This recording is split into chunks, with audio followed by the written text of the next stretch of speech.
So there has been some concerns from administrators regarding the budgets. So what have some of the visionaries and thought leaders that you've spoken with or worked with done to kind of find some funding for doing that professional development or the substitute costs or device costs or whatever? Like, how could districts get started if they currently don't have the funding? Well, and it's interesting. I'll give you a couple of responses to that.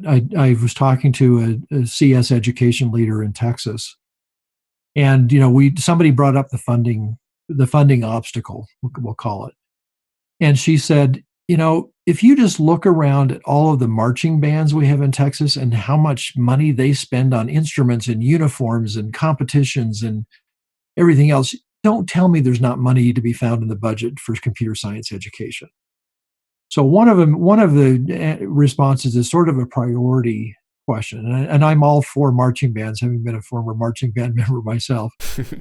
But the point being, you've got to set priorities as a district, and then that may be reallocating some of your general budget money towards computer science education.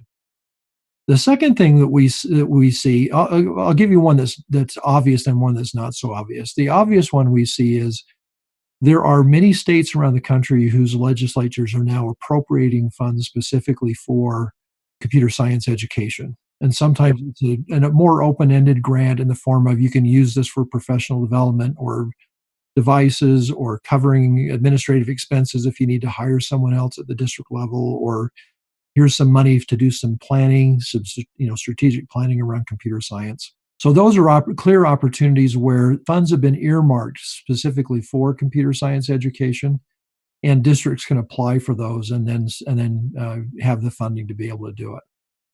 The other one that's not so obvious to us, but I have seen it happen. Occasionally, I'm privy to the internal conversations that take place at districts where they are getting creative about how they're going to find funding to be able to do this. And so I've heard some districts say, we've got some Title I money that I think would apply to this.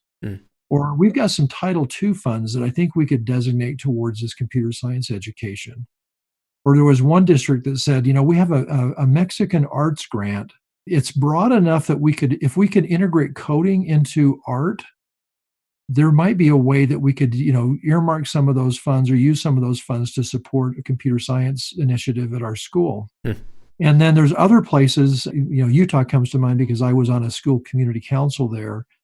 And the legislature has set aside funds for each local school community council to be able to give teacher or classroom grants or sometimes school level grants for certain things to happen. A school that doesn't have the funding may say, well, maybe there's some opportunities there with the school community council grant fund to do something.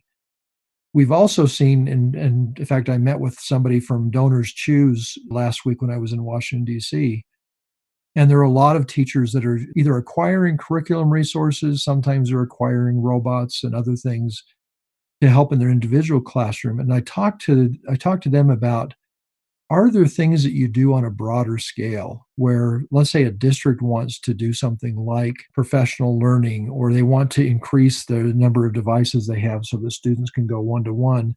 It could be something beyond what just an individual classroom or teacher might want. And there are some of those opportunities out there.